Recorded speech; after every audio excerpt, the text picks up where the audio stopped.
Let's talk about the 24 hours leading up into your evacuation of Vietnam. Do you remember the day you left? The U.S. Embassy sent somebody to my house and said that you pack everything and we evacuate you right away. I said, are you kidding, right?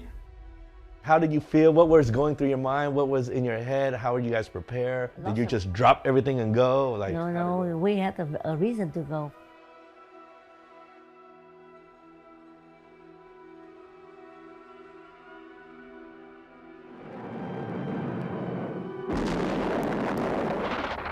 Things were getting chaos, the government's losing the battles everywhere.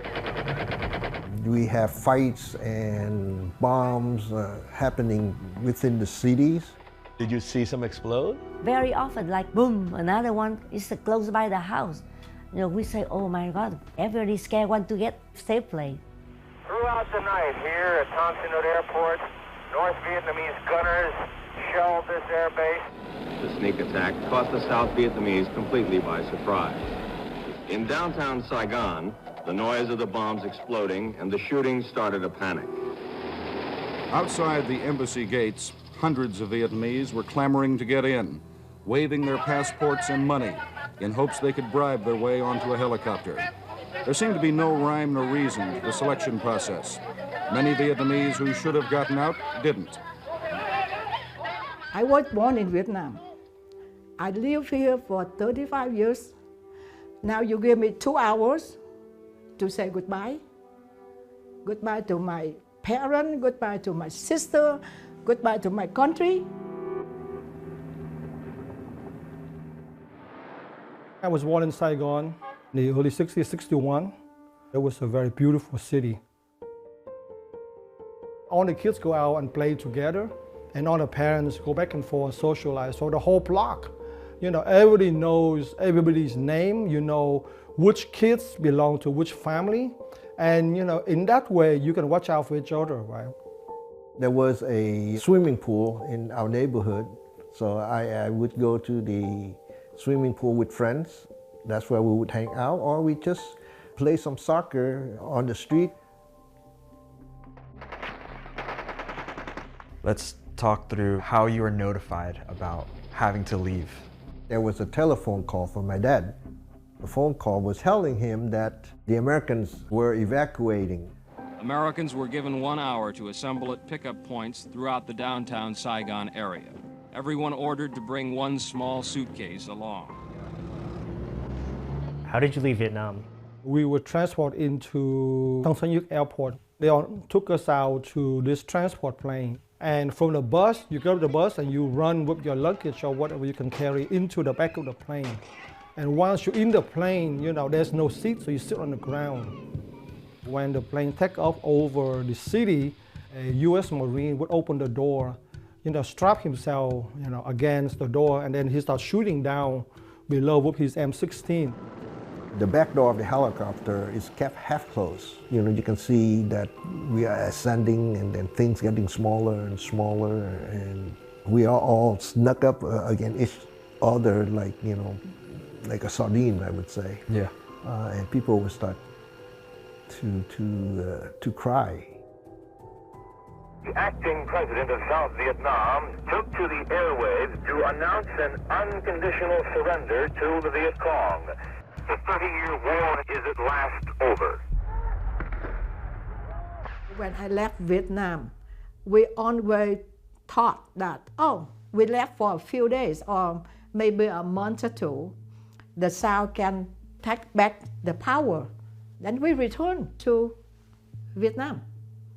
We never thought that we would leave Vietnam for good.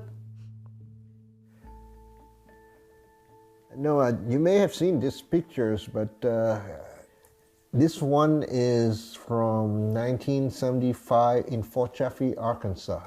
At the refugee camp. Right, at the refugee camp. As you can see, there are like 5 families. They are my aunts and uncles. And this is when we left Fort Chaffee, flying into Chicago. We stayed at a hotel apartment, and it has a swimming pool.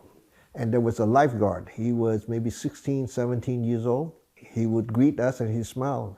And he had braces. I had never seen braces before. No one in Vietnam had braces. Yeah, nobody in Vietnam had braces, so these metal braces, and I thought it was scary and strange. Yeah.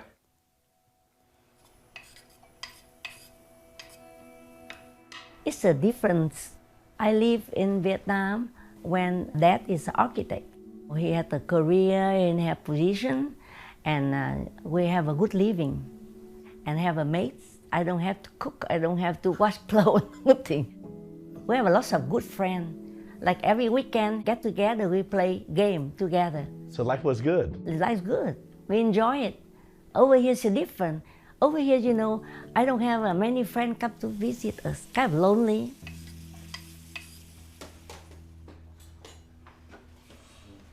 How does it look? Does it come out all right? Yeah. Okay. Good. What was that first job? I signed up for a program and they found a job for me at a golf country club. My shift is midnight to 8 o'clock in the morning. Mm-hmm. I clean toilets and vacuum the restaurant. So you're the janitor, basically. I was a janitor. Housekeeping, yeah. Correct. Great experience because, you know, I don't mind to start from very bottom. And that's one of the things my father said, when you come to America, if you had to start over, as long as you have a head and two hands, you can do anything. Head meaning education, two hands being labor. So you are equipped with those two things and you can do anything you want. How did you make a living in America? I read in the newspaper, they say, okay, we teach you a job, we find you a job. So I go register. Do you know math? She said, here, take a look at this, see if you can solve the problem. So I take a look and I laugh. Because in Vietnam, if you finish 12th grade, you are pretty good in math already. I go for accounting, then they found me a job with Danish restaurant. Yeah. So I work at the accounts payable there for 8 years. Then after that, I start my own business as a tax preparer. Where was the first place you lived in the U.S.? That's a twin brother took us to Rolla, Missouri, and we stay at his house. Small house? Very crowded. 8 persons live in that house. Johnny and me and Dad slept on the floor. Oh man. But we're okay, we're happy. Every night we turn the music on, Vietnamese music, we cry. You cry? Because we're homesick. You're homesick? Oh man. Didn't you say you learned English through some song? Well, you know, man, I love the Beatles. Back then, you know, a lot of French music and English songs like the Rolling Stones, the Carpenters was always very popular because in Vietnam, people prefer more of an easy listening love song type of music. And a lot of people listen to those songs and that's how you learn more about the language. You moved in the house I remember, 1425, right? Yeah. That house. It was a fun time there, right? Because you had a basement and you have parties all the time, every weekend. Yes, like that's where a lot of people in Kansas City come over, like a lot of people. A lot of people come to my house because we have a party, we have a food, and we have potluck. They come together because that time, every family still don't have a relative come over from Vietnam.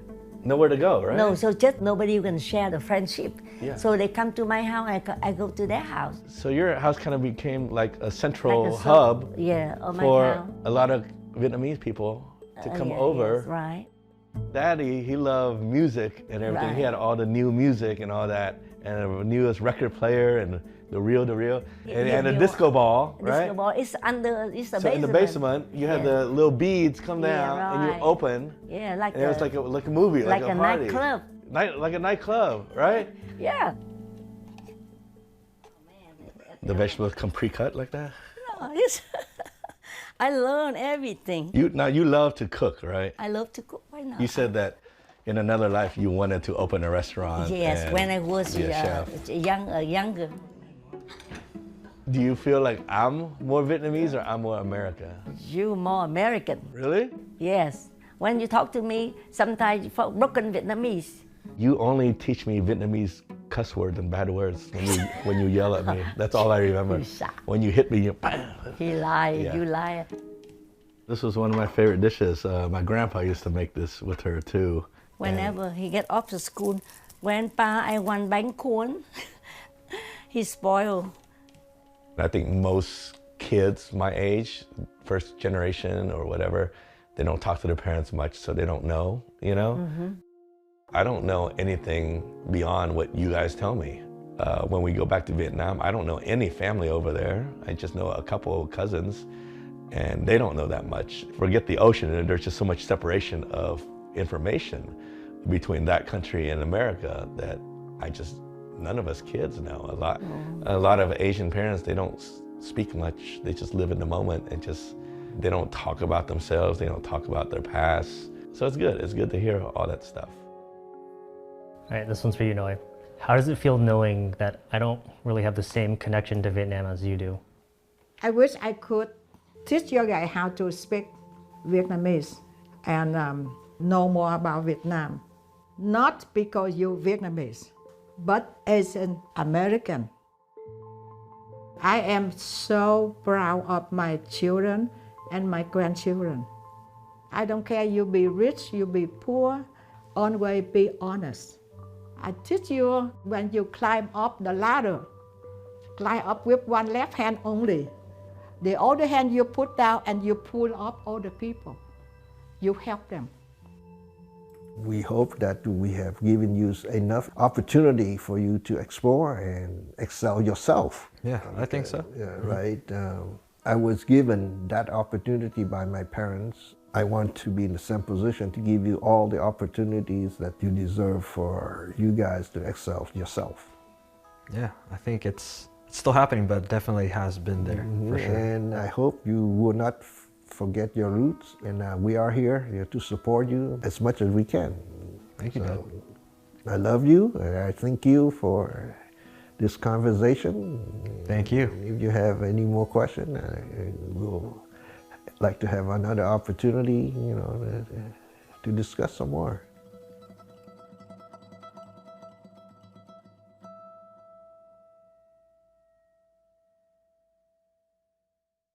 Thanks for watching. Stay updated about breaking news and top stories on the NBC News app or follow us on social media.